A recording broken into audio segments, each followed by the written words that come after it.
ಕರ್ತನ ಪರಿಶುದ್ಧ ನಾಮಕ್ಕೆ ಸ್ತೋತ್ರ ಉಂಟಾಗಲಿ. ಈ ಮುಂಜಾನೆ ವೇಳೆಯಲ್ಲಿ ಈ ವಾಕ್ಯ ನೋಡ್ತಂಥ ಪ್ರತಿಯೊಬ್ಬರು ದೇವರು ನಿಮ್ಮೆಲ್ಲರನ್ನು ಆಶೀರ್ವದಿಸಲಿ. ದೇವರ ಮಕ್ಕಳಿಗೆ ಸಮಯದಲ್ಲಿ ನಾವು ಪ್ರಾರ್ಥಿಸೋಣ. ಮಹಾಪರಿಶುದ್ಧನು ಸರ್ವಶಕ್ತನೂ ಆಗಿರುವಂಥ ನಮ್ಮ ಪರಲೋಕದ ದೇವರೇ, ಅಪ್ಪ ಈ ಒಂದು ಒಳ್ಳೆಯ ಸಮಯಕ್ಕಾಗಿ ಸ್ತೋತ್ರ ಕರ್ತನೆ. ತಂದೆ ದೇವರೇ, ಈ ಮುಂಜಾನೆ ವೇಳೆ ಸ್ವಾಮಿ ಅಪ್ಪ ನಿನ್ನ ಜೀವನ ವಾಕ್ಯವನ್ನು ಧ್ಯಾನಿಸಲು ಕೊಟ್ಟಂಥ ಕೃಪೆಯಾಗಿ ಸ್ತೋತ್ರ ಕರ್ತನೆ. ಈ ವೇಳೆ ಸ್ವಾಮಿ ಅಪ್ಪ ನನ್ನನ್ನೇ ನಿನ್ನ ಹಸ್ತಕ್ಕೊಪ್ಪಿಸಿಕೊಟ್ಟು ಪ್ರಾರ್ಥಿಸ್ತಾನೆ ಕರ್ತನೆ. ಹೌದು ಸ್ವಾಮಿ, ವಾಕ್ಯಗಳ ಪದಗಳ ಗುಡಾರ್ಥ ತಿಳಿಪಡಿಸಿ ನೀನು ಆಳ್ವಿಕೆ ಮಾಡಿ ಆದಿಂದ ಅಂತ್ಯದವರೆಗೂ ನಿನ್ನ ನಾಮ ಮಹಿಪಡಿಸು. ನೀನು ನಮ್ಮ ಸಂಗಡಿದ್ದು ನಡೆಸು ರಾಜ. ಈ ದಿನ ವಾಕ್ಯವನ್ನು ಹೇಳಲು ಕೊಟ್ಟಂಥ ಕೃಪೆಯಾಗಿ ಸ್ತೋತ್ರ ಕರ್ತನೆ. ನಮ್ಮ ಜೊತೆ ಮಾಡಿದ ಎಲ್ಲ ಉಪಕಾರಕ್ಕಾಗಿ ಸ್ತೋತ್ರ ಸ್ವಾಮಿ. ಎಲ್ಲ ಸ್ತುತಿ ಸ್ತೋತ್ರ ಘನಮನ ಮಹಿಮೆ ನಿಮ್ಮೊಬ್ಬರಿಗೆ ಸರಲಿ ಯೇಸುವಿನ ಮೊದಲು ನಾಮದ ಪ್ರಾರ್ಥಿಸ್ತಾನೆ ನನ್ನ ಪರಲೋಕ ತಂದೆ ದೇವರೇ, ಆಮೆನ್. ಸ್ತೋತ್ರ. ಗುಡ್ ಮಾರ್ನಿಂಗ್ ಪ್ರಿಯ ದೇವರ ಮಕ್ಕಳೇ, ಕರ್ತನ ಪರಿಶುದ್ಧ ನಾಮದಲ್ಲಿ ನಿಮ್ಮೆಲ್ಲರೂ ನಾನು ವಂದನೆ ಸಲ್ಲಿಸ್ತೀನಿ. ನೀವೆಲ್ಲರೂ ಸಂತೋಷವಾಗಿದ್ದರೆ ಅಂತ ನಾನು ಭಾವಿಸ್ತೀನಿ. ಈ ಸಂದರ್ಭ ನಾವು ವಾಕ್ಯವನ್ನು ಧ್ಯಾನಿಸೋಣ. ದೇವ್ರು ಕೊಟ್ಟಂಥ ಆಲೋಚನೆ ನಾವು ಧ್ಯಾನಿಸೋಣ. ಯೆರೆಮೀಯನ ಪ್ರವಾದನ ಗ್ರಂಥ 18ನೇ ಅಧ್ಯಾಯ 6ನೇ ವಾಕ್ಯ. ಯೆಹೋವನು ಹೀಗನ್ನುತ್ತಾನೆ, ಇಸ್ರಾಯೇಲ್ ವಂಶದವರೇ, ಈ ಕುಂಬಾರನು ಮಾಡಿದಂತೆ ನಾನು ನಿಮ್ಮನ್ನು ಮಾಡಕೂಡದು. ಇಸ್ರಾಯೇಲ್ ಮನೆತನದವರೇ, ಜೇಡಿಮಣ್ಣು ಕುಂಬಾರನ ಕೈಯಲ್ಲಿ ಹೇಗೋ ಹಾಗೆಯೇ ನೀವು ನನ್ನ ಕೈಯಲ್ಲಿದ್ದೀರಿ. ಆಮೇನ್. ಪ್ರಿಯ ದೇವರ ಮಗುವೆ, ಈ ಒಂದು ಕುಂಬಾರ ಅಂತ ಬರುವಂಥ ಸಂದರ್ಭದಲ್ಲಿ ಆ ಮಣ್ಣು, ಆ ಕುಂಬಾರನ ಯಾವ ರೀತಿ ಆ ಮಣ್ಣು ಮಡಕೆ ಮಾಡಿ ಮಣ್ಣನ್ನು ಒಂದು ಆಕೃತಿ ತರ್ತಾನೋ ನೋಡ್ಬೋದು. ಆ ಮಣ್ಣನ್ನು ಅವನು ಏನು ಮಾಡ್ತಾನೆ, ಫಸ್ಟು ಕುಂಬಾರ ಮಾಡುವಂಥ ಕೆಲಸವನ್ನು ನೋಡೋದಾದರೆ ಮಣ್ಣನ್ನು ಜರಡಿ ಇಡ್ತಾನೆ. ಬೇಡವಾದ ವಸ್ತುಗಳನ್ನು ತೆಗೆದುಹಾಕಿ ಜರಡಿ ಹಿಡ್ದು ಅದನ್ನು ಇಸ್ಕಿ ಫಸ್ಟ್ ನೀರಲ್ಲಿ ಜರಡಿ ಹಿಡ್ದಾದ್ಮೇಲೆ ಏನು ಮಾಡ್ತಾನೆ, ಅದನ್ನು ನೀರಲ್ಲಿ ನೆನೆಸ್ಬಿಟ್ಟು ಅದರಲ್ಲಿ ಕಲ್ಲಂಥ ಗಟ್ಟಿ ಅಂಶಗಳೆಲ್ಲ ಇಸ್ಕಿ ಹೊಡೆದು ಏನು ಮಾಡ್ತಾನೆ, ಒಂದು ಆಕೃತಿ ತರ್ತಾನೆ. ಅದೇ ಪ್ರಕಾರ ನಮ್ಮ ಜೀವಿತದಲ್ಲಿ ಪ್ರಿಯ ದೇವರ ಮಗುವೆ, ನನ್ನನ್ನು ನಿನ್ನ ದೇವರು ಕರೆದಿರುವಾಗ ನನ್ನ ನಿನ್ನ ಜೀವಿತದಲ್ಲಿ ಬೇಡವಾದ ಕೆಲವು ವಿಷಯಗಳನ್ನು ದೇವರು ಜರಡಿ ಹಿಡಿತಾರೆ. ದೇವರು ಜರಡಿ ಇಡುವಂಥ ಸಂದರ್ಭ ನಾವು ದೇವ್ರನ್ನ ಬಿಟ್ಟು ಕೊಡಬೇಕು. ಅದಕ್ಕಾಗಿ ದೇವ್ರ ವಾಕ್ಯ ಬರೆಯಲ್ಪಡಿದೆ, ಇಸ್ರಾಯೇಲ್ ವಂಶದವರೇ, ಈ ಕುಂಬಾರನು ಮಾಡಿದಂತೆ ನಾನು ನಿಮ್ಮನ್ನು ಮಾಡಕೂಡದು.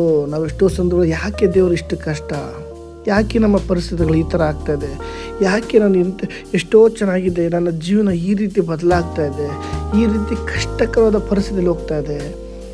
ದೇವರ ಮಗುವೆ, ದೇವರು ಜರಡಿ ಹಿಡಿಯುವಾಗ ಆ ಮಣ್ಣು ಶುದ್ಧಿ ಆಗುತ್ತೆ. ದೇವರು ಜರಡಿ ಹಿಡಿಯುವಾಗ ಆ ಮಣ್ಣು ಪ್ರಯೋಜನಕರವಾಗುತ್ತೆ. ಮಾತ್ರವಲ್ಲದೆ ಜರಡಿ ಹಿಡಿದಾದ್ಮೇಲೆ ನೆನೆಸಿ ಇಸ್ಕಿ ಇರುವಂಥ ಗಂಟು ಎಲ್ಲ ತೆಗೆದಾಕಿ ಒಂದು ಆಕೃತಿ ಮಾಡ್ತಾನೆ. ದೇವ್ರ ಮಗ ಒಂದು ಆಕೃತಿ ಆದಮೇಲೆ ಏನು ಮಾಡ್ತಾನೆ ಹೇಳಿ, ಒಂದು ಬೆಂಕಿಯಲ್ಲಿ ಸುಡ್ತಾನೆ. ಅದೇ ಪ್ರಕಾರ ದೇವ್ರ ಮಗುವೆ, ಮನುಷ್ಯನ ಜೀವಿತದಲ್ಲಿ ದೇವರು ಕರೆದಿರುವಾಗ, ದೇವರು ನಿನ್ನನ್ನು ನನ್ನನ್ನು ಆರಿಸಿಕೊಂಡಿರುವಾಗ ದೇವರು ಜರಡಿ ಹಿಡಿತಾರೆ. ಸೆಕೆಂಡು, ನಮ್ಮ ಜೀವಿತದಲ್ಲಿ ಬೇಡವಾದ ಕಾರ್ಯಗಳು, ಶತ್ರು ಏನೇನು ಕುತಂತ್ರ ಮಾಡ್ತಾನೆ, ನೀನೆಲ್ಲಿ ಅಭಿವೃದ್ಧಿ ಹೊಂದಬಾರ್ದು, ನೀನೆಲ್ಲಿ ಬಿಡುಗಡೆ ಹೊಂದಬಾರ್ದು, ನೀನು ಮನಸ್ಸಂತ ಹೊಂದಬಾರ್ದು ಅಂತ ಅನೇಕ ಕಾರ್ಯ ಶತ್ರು ಮಾಡ್ತಾನೆ. ಅದರ ಮಧ್ಯದಲ್ಲಿ ನಿನ್ನನ್ನು ದೇವರು ಬಿಡಿಸುವಾತನಾಗಿದ್ದಾನೆ. ಬಿಡಿಸುವಾಗ ನಿನಗೆ ಕಷ್ಟಗಳು ಬರುತ್ತೆ, ದುಃಖಗಳು ಬರುತ್ತೆ. ಹೌದು, ಯೇಸು ಸ್ವಾಮಿನೇ ಬಿಡಿಲ್ಲ. ಸ್ವಂತ ಪ್ರವಾದಿಗೆ ಸ್ವಂತ ಸ್ಥಳದಲ್ಲಿ ಬೆಲೆ ಇಲ್ಲ. ದೇವ್ರ ಮಗುವೆ, ನನ್ನನ್ನು ದೇವ್ರು ಕರೆದಿರುವಾಗ ನಿನ್ನ ಮೇಲಿರೋ ಉದ್ದೇಶ, ನೀನು ಮಾತಾಡೋಂಥ ಮಾತು ಸ್ವಂತ ಸ್ಥಳದಲ್ಲಿ ಇರುವಂಥ ಮನೆಯಲ್ಲಿ ಇಷ್ಟಪಡೋಲ್ಲ, ನೀನು ಹೋಗುವಂಥ ಸಭೆಯಲ್ಲಿ ನಿನ್ನ ಮಾತು ಇಷ್ಟಪಡೋಲ್ಲ, ನೀನು ಇರುವಂಥ ಕುಟುಂಬದಲ್ಲಿ ನಿನ್ನ ಮಾತು ಇಷ್ಟ ಆಗೋದಿಲ್ಲ. ಆದರೆ ನೀನು ಬೇಸರಗೊಳ್ಳಬೇಡ, ದೇವರ ಉದ್ದೇಶ ನಿನ್ನ ಮೇಲಿದೆ. ಅದಕ್ಕಾಗಿ ಆ ಮಣ್ಣಿನ ಮೇಲೆ ದೇವರ ಒಂದು ಉದ್ದೇಶ ಇಟ್ಟಿದ್ರು, ಒಂದು ಆಕೃತಿ ಮಾಡಬೇಕು ಅಂತ ಜರಡಿ ಹಿಡಿದ್ರು. ಆ ಮಣ್ಣು ಬಿಟ್ಟು ಕೊಡ್ತು. ಆ ಮಣ್ಣಿಗೆ ಹೊಡೆದು ಎಲ್ಲ ಮಣ್ಣೆಲ್ಲ ಇಸ್ಕಿ ನೆನೆಸಿ ಎಷ್ಟು ಇದು ಮಾಡಿದ್ರು. ದೇವ್ರೇನೋ ಪ್ರಶ್ನೆ ಮಾಡ್ತಾ, ಯಾಕೆ ಮಾಡ್ತಿದ್ಯಾ ಅಂತ ದೇವ್ರಿಗೆ ಅವರ ಮಣ್ಣು ಪ್ರಶ್ನೆ ಮಾಡ್ತಾ. ಆದರೆ ನಾವು ಈ ದಿನ ಮಣ್ಣಿಂದ ಸೃಷ್ಟಿ ಮಾಡಿದಂಥ ಈ ಮನುಷ್ಯನು ದೇವರಿಗೆ ಪ್ರಶ್ನೆ ಮಾಡ್ತಾನೆ, ದೇವರೇ ಯಾಕಾಗಿ ಕಷ್ಟ, ದೇವರೇ ಯಾಕಾಗಿ ನನ್ನ ಪರಿಸ್ಥಿತಿ ಹಿಂಗೆ. ಹೌದಲ್ವಾ? ಈ ದಿನದ ನೋಡುವುದಾದರೆ ದೇವರ ಹಸ್ತದಲ್ಲಿ ನಾವು ಇದ್ದೇವೆ, ನಾವು ಭಯಪಡೋದು ಬೇಕಿಲ್ಲ. ನೋಡಿದ್ರಲ್ಲ, ಆ ಮಣ್ಣನ್ನು ಯಾವ ರೀತಿ ಒಂದು ಆಕೃತಿ ಕೊಟ್ಟು ಒಂದು ಬೆಂಕಿಯಲ್ಲಿ ಸುಡ್ತಾರೋ, ಆ ಬೆಂಕಿಯಲ್ಲಿ ಸುಟ್ಟಿ ಒಂದು ಪರ್ಫೆಕ್ಟಾಗಿ ಕೊನೆಯಲ್ಲಿ ಬಂದರೆ ಮಾತ್ರ ಅದು ಪ್ರಯೋಜನಕ್ಕೆ ಬರುತ್ತೆ. ಆ ಬೆಂಕಿಯಲ್ಲಿ ಸುಡುವಂಥ ಸಂದರ್ಭ ಅನೇಕ ಮಡಕೆ ಒಡೆದೋಗುತ್ತೆ, ಅದನ್ನು ಎತ್ತಿ ಬಿಸಾಕಲ್ಪಡ್ತಾರೆ.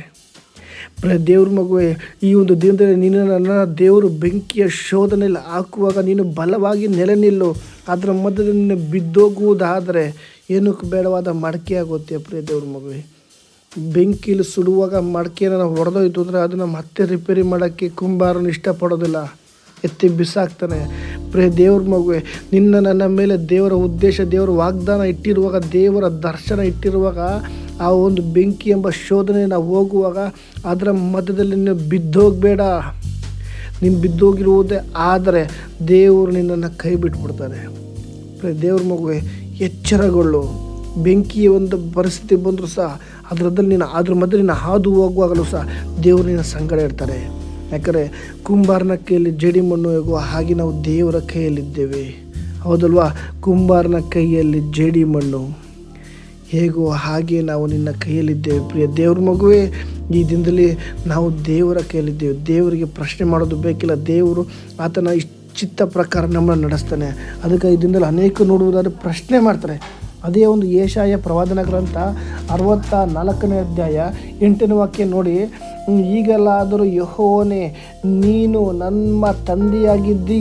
ಆಮೇನ್. ತಂದೆಯ ದೇವರು ನಮ್ಮ ತಂದೆಯಾಗಿದ್ದಾರೆ, ಹೌದಲ್ವಾ? ಎಷ್ಟು ಜನ ನಂಬ್ತೀರಾ?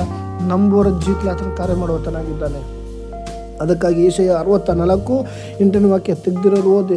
ಈಗಲಾದರೂ ಯೆಹೋವನೇ ನೀನು ನಮ್ಮ ತಂದೆಯಾಗಿದ್ದಿ, ನಾವು ಜೇಡಿ ಮಣ್ಣು, ಕುಂಬಾರ ನೀನು ಕುಂಬಾರ, ನಾವೆಲ್ಲರೂ ನಿನ್ನ ಕೈ ಕೆಲಸವೇ. ಆಮೇನ್. ಪ್ರಿಯ ದೇವ್ರ ಮಗುವೆ, ನನ್ನನ್ನು ನಿನ್ನನ್ನು ದೇವರ ಕೈ ಕೆಲಸ ಆಗಿದೆ. ನಮ್ಮನ್ನು ನಿಮ್ಮನ್ನು ದೇವರು ಆರಿಸಿಕೊಂಡಿದ್ದಾರೆ.